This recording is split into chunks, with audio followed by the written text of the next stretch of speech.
Walt Disney World is often described as a bubble, a 25,000-acre master-planned utopia where the grass is always a perfect shade of green, the music never skips, and every mechanical sound is carefully masked by a symphony of engineered nostalgia. It is, by design, intended to be the safest place on Earth. But a bubble is, by definition, fragile. Since the gates of the Magic Kingdom first opened in 1971, that bubble has burst. Not through a lack of magic, but through the cold, hard realities of mechanical fatigue, human error, and the predatory forces of nature that the Orlando swamps tried to pave over. Today, we are unsealing the files on the 10 most significant fatalities in the history of the Walt Disney World Resort. We're moving past the glossy brochures and into the forensic truth, examining the accidents that didn't just end lives, but changed the way the world views theme park safety. This is the full archive of the tragedies that changed Disney World forever. Welcome back to Abandoned Thrills. Like and subscribe, then comment if you have any Disney experiences you'd like to share too. Let's begin.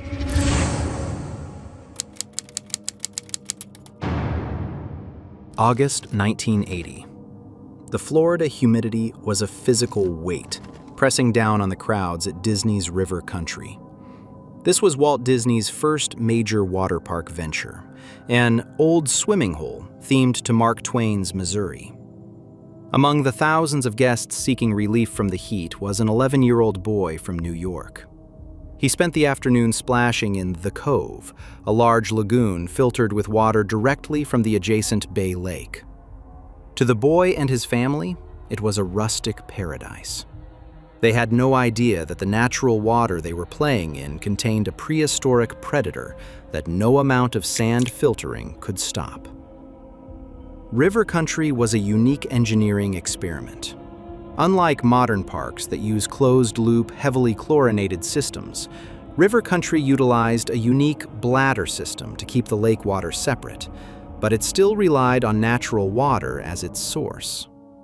The summer of 1980 had seen record-breaking heat in Orlando, driving the water temperatures in Bay Lake above 85 degrees. These are the perfect breeding conditions for Naegleria fowleri, a microscopic brain-eating amoeba. When this amoeba is forced up the nasal passage under pressure, exactly what happens at the bottom of a high-speed water slide, it can travel directly through the olfactory nerve and into the brain. The 11-year-old boy felt fine when he left the park, but 3 days later, back at his home in New York, the symptoms began. It started as a crushing headache that wouldn't respond to medication. Then came the fever and the hallucinations. His parents rushed him to the hospital, but doctors were initially baffled. This wasn't a standard viral meningitis. The amoeba was already beginning to consume his brain tissue. The boy slipped into a coma and died within the week. The lethality rate of the Naegleria fowleri infection is over 97%. It was, and remains, a death sentence. Disney officials were notified immediately, but their response was defensive. They publicly labeled it a freak of nature and an act of God, stating that such amoebas are common in any natural Florida lake. While River Country remained open for another 20 years, this 1980 death was the beginning of its eventual abandonment. 2 more drownings occurred in 1982 and 1989. The legal liability of using natural, uncontrolled water became a corporate nightmare. In 2001, the park closed for maintenance and never reopened. If you walk the perimeter of the Fort Wilderness Campground today, you can see the rusted slides of River Country through the trees. It is a silent graveyard where the Florida swamp reclaimed its territory. A haunting reminder that Disney can build a world of fantasy, but they cannot control the microscopic life within the water.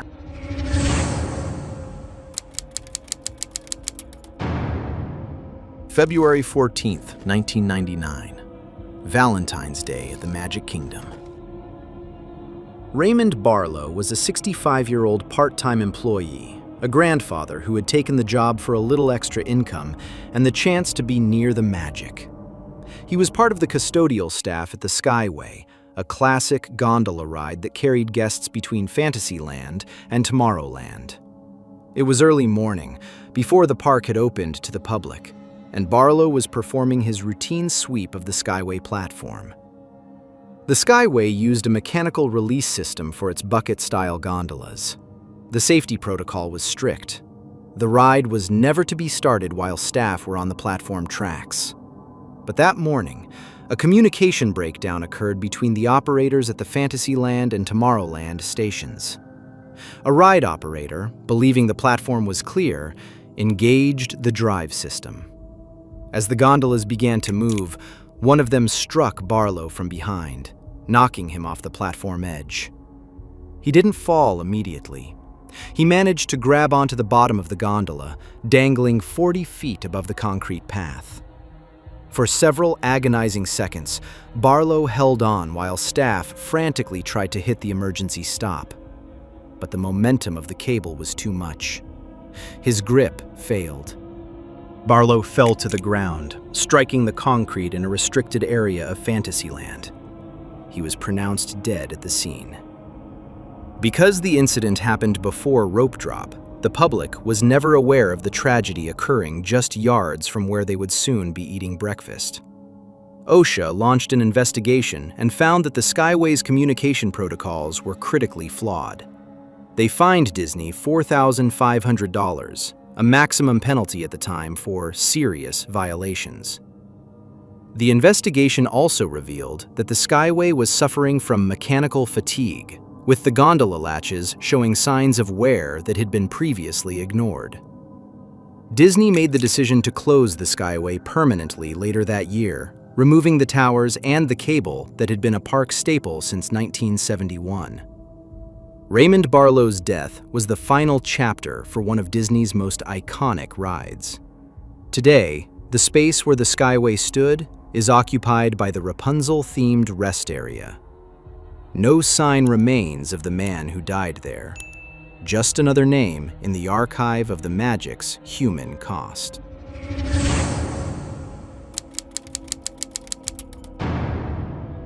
November 5th, 2000, Frontierland. Splash Mountain is a slow-moving journey through Brer Rabbit's world that ends in a 50-foot plunge. 37-year-old William Pollock, a father from Florida, was riding with his family. Midway through the ride, the log came to a sudden halt in a dark, enclosed section of the tunnel. For Pollock, who suffered from anxiety, the darkness and the confined space triggered a flight response. Block stoppages are a routine part of Disney operations. Sensors stop vehicles to prevent collisions if a previous boat is moving too slowly. The instruction is always the same: remain seated at all times. But the ride's audio was low in that section, and no cast member made a verbal announcement to the passengers.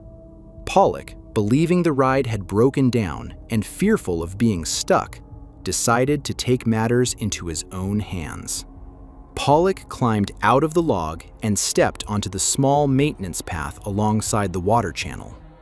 He began to walk toward the nearest exit sign. But at that exact moment, the sensors cleared and the ride system automatically restarted. A log behind him, coming around a blind curve, struck him and pulled him into the water. He was crushed between the heavy fiberglass log and the concrete channel wall. His family, still in the log ahead, heard the impact, but couldn't see what had happened. It took 10 minutes for staff to reach him in the dark tunnel. He was pronounced dead at a nearby hospital. The OSHA investigation found that while Pollock had violated the remain seated rule, Disney's restart protocol was negligent. They had no visual confirmation that the track was clear before the computers re-engaged the water pumps. Following the incident, Disney installed infrared cameras throughout the Splash Mountain tunnels and implemented a human clear policy, requiring a cast member to visually verify all passengers are seated before a ride can be restarted after a block stop. William Pollock's death serves as a chilling warning. It proved that even on the gentlest boat rides, the machinery hidden beneath the water is indifferent to human presence. The magic is a machine, and machines don't stop for those who step out of line.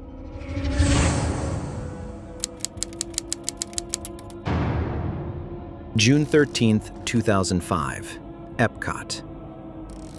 Mission Space was Disney's $100 million gamble on high-intensity thrills.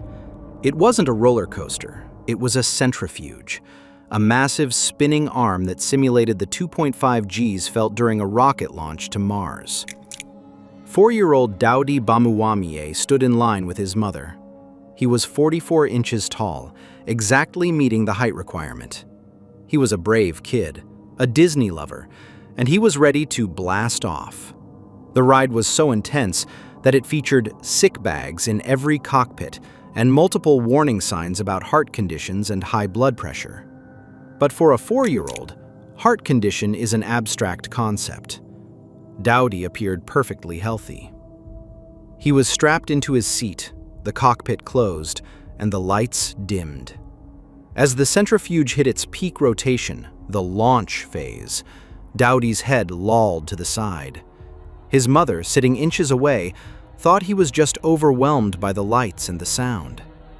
When the doors opened 4 minutes later, she realized her son was completely unresponsive. He was rushed to the Celebration Hospital, but it was too late. The autopsy revealed that Dowdy had a hidden heart condition, hypertrophic cardiomyopathy. His heart wall was slightly thickened, a condition that might have gone unnoticed for decades under normal circumstances. But under the 2.5 Gs of Mission Space, his heart simply could not pump blood against the force of the spin. The death of a 4-year-old boy who met all the height requirements was a crisis for Epcot. Investigators found the ride was operating perfectly. No mechanical failure occurred. The killer was the physics of the ride itself. Disney's response was a massive overhaul of the attraction's concept. Within a year, they introduced the Green Mission, a version of the ride where the centrifuge doesn't spin, allowing guests to experience the visuals without the crushing G-forces. Dowdy Bamuwamie's death ended the era of extreme-only rides at Disney. It remains a haunting chapter in Epcot's history, a reminder that a green light from a height sensor doesn't always mean a child is safe.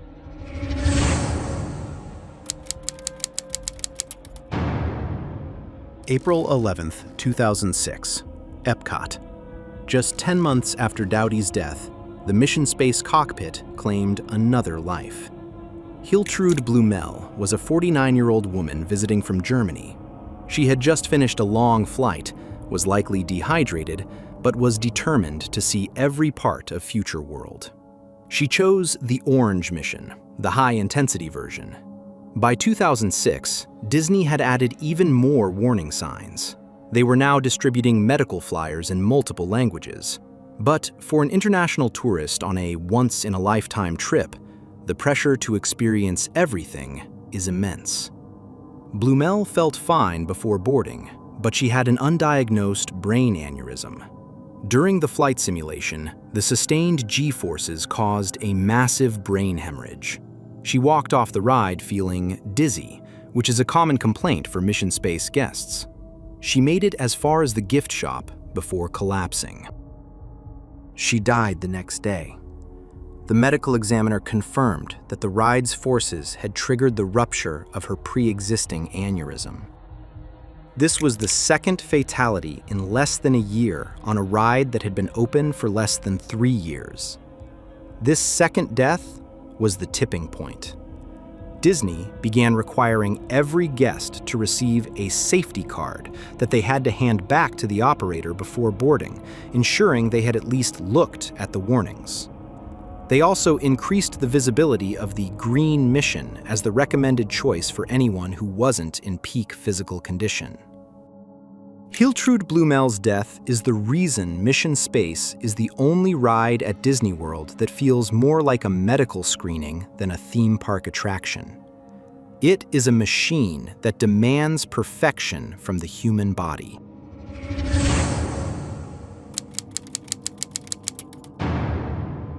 June 1973, Magic Kingdom. This was the first guest fatality in the history of the Florida resort. An 18-year-old and his 10-year-old brother were visiting from New York. They were on Tom Sawyer Island, a place designed for exploration and controlled danger. But as the sun began to set, the two brothers realized they had stayed past the island's closing time. The rafts had stopped running. They were trapped. The Rivers of America looks like a gentle, slow-moving river. In reality, it is a 15-foot deep, concrete-lined channel with a powerful underwater current used to move the Liberty Bell riverboat. The older brother, an athlete who thought he could easily swim the distance, decided they wouldn't wait for a cast member to find them. He told his younger brother, who couldn't swim, to climb on his back. Halfway across the channel, the current took hold. The older brother struggled under the weight of the 10-year-old. He began to go under.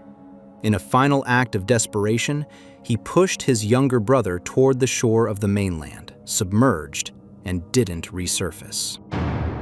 The younger brother was found dog paddling near the shore by a security guard.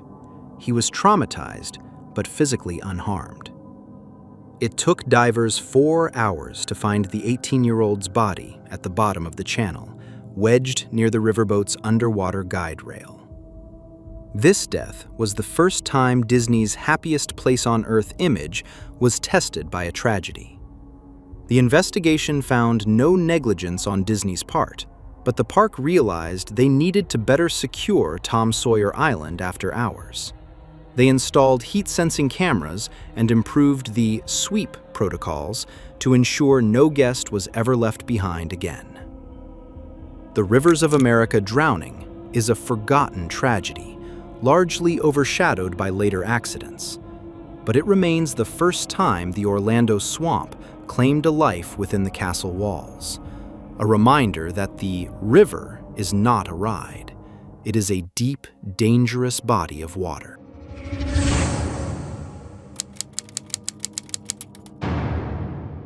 August 1999, Adventureland. Pirates of the Caribbean is one of the most beloved dark rides in the world.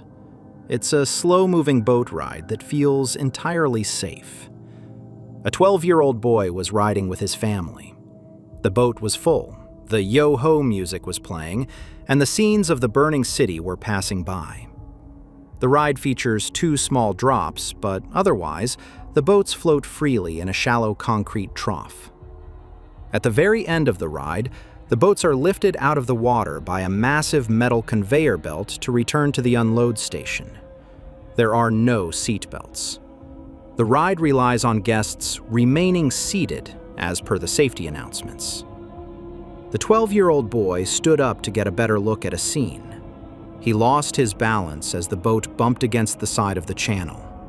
He fell into the 3-foot deep water. In the darkness, the other boats continued to move forward, pushed by the current. He was pulled into the pinch point, where the heavy fiberglass boats meet the metal teeth of the lift-hill conveyor. He was crushed by the weight of the following boats before the ride could be emergency stopped. He drowned in the darkness of the attraction. His body was not recovered for over an hour. The family sued Disney for negligent design, arguing that the ride needed better monitoring in the dark sections. Disney settled for an undisclosed amount and immediately upgraded the infrared monitoring system for Pirates of the Caribbean. They also added pressure-sensitive mats to the boats that alert operators if a guest stands up while the boat is in motion. A 12-year-old boy's life ended in a ride about pirates.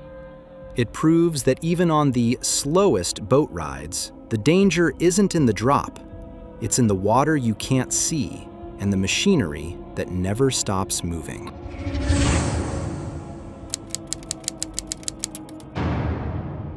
March 13th, 2011.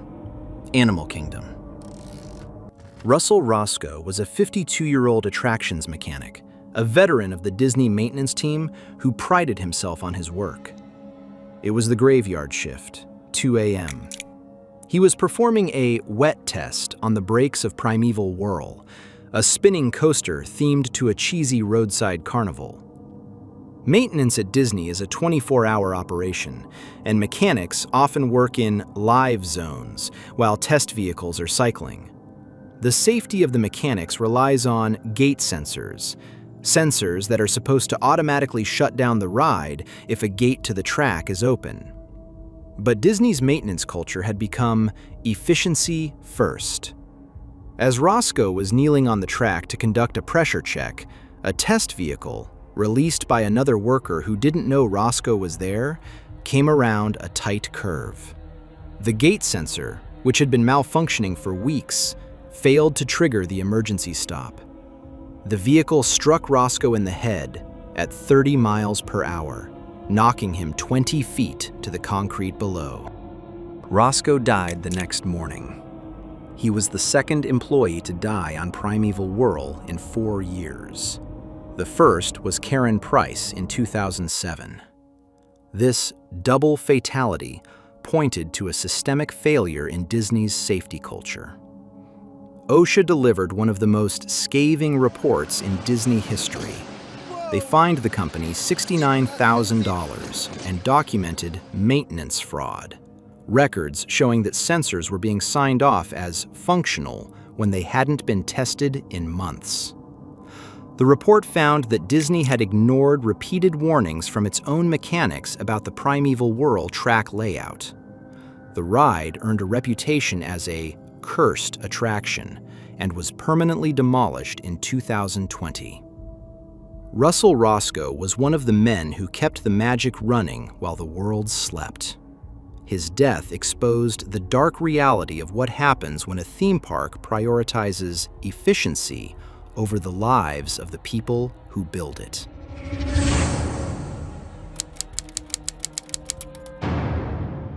July 5th, 2009, 2 a.m. The 4th of July crowds had finally cleared, and the pink and purple monorails were moving the last few guests back to their resorts. 21-year-old Austin Woonenberg was the pilot of Monorail Purple. He was a college student who loved Disney, a cast member who took pride in the safety of his passengers. The monorail system used a manual switch to move trains from the Epcot beam to the Magic Kingdom beam. The switch was controlled by a coordinator in a central booth. On this night, the coordinator was on his 12th hour of work. He was exhausted. He radioed to Monorail Pink that the switch was set and it was safe to reverse. It wasn't. Monorail Pink began to move backward, thinking the track was clear. It backed directly into Austin's train at 15 miles per hour. The fiberglass nose of the monorail offered zero protection. Austin was crushed in the cockpit. Austin's final act was a radio call to the other pilot, trying to warn him to stop. He died trying to save the 6 guests in his train. None of the guests were injured. The image of the 2 monorails wedged together on the track remains one of the most shocking visuals in Disney history. The NTSB report was 65 pages of systemic failure. It found that the coordinator had checked a switch he couldn't actually see. OSHA fined Disney $44,000. In response, Disney finally automated the entire monorail system, removing the human element that had cost Austin his life. Austin Woonenberg was a hero who died because a multi-billion-dollar company relied on a tired 21-year-old to manage a complex transit system. He is the reason the monorails today run on computers, not on the hope that a human is awake enough to do their job.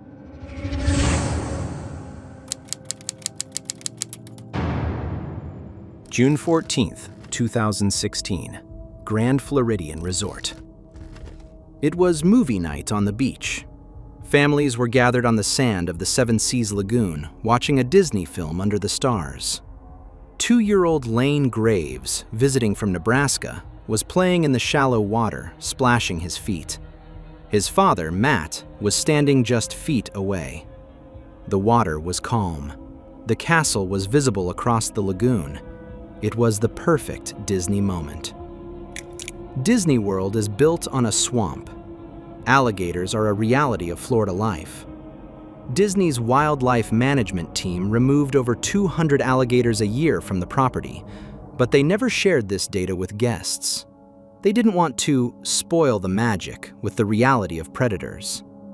There were signs that said, "No swimming," but to a tourist from Nebraska, no swimming implies a lifeguard issue or a water quality issue, not a predatory threat. A 7-foot alligator lunged from the water and grabbed Lane by the head. His father, Matt Graves, heard the splash and immediately dove into the water. He literally put his hands into the alligator's mouth, trying to pry his son free. But the animal was too powerful. Lane was dragged into the deep, dark water of the lagoon.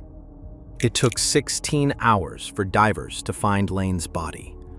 He had died from drowning and traumatic neck injuries. The world was horrified.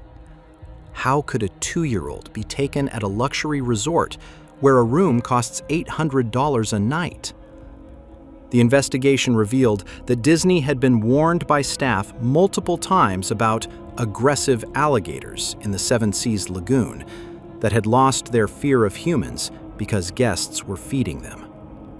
Within weeks of Lane's death, Disney installed massive boulder barriers and "Danger, Alligators" signs at every water feature. They settled with the Graves family for an undisclosed amount, rumored to be in the tens of millions. Today, a gold lighthouse memorial stands near the site of the attack. Lane Graves died because Disney chose theme over truth, a choice that was finally corrected by a tragedy that the world will never forget. 10 stories, 50 years of history. Walt Disney World is a masterpiece of engineering and human imagination. But these archives prove it is not infallible. These victims weren't just names in a report. They were sons, daughters, pilots, and mechanics. They are the abandoned thrills of a resort that tries to forget its failures. But as long as this channel exists, we will continue to unseal these files. We will continue to document the truth, no matter how much it disrupts the magic. If you have stayed with us for this entire hour, we thank you for your time and your respect for these victims. If you found this investigation valuable, please subscribe to Abandoned Thrills. Remember, the bubble is beautiful, but the ground beneath it is real. Stay safe. We'll see you in the next investigation.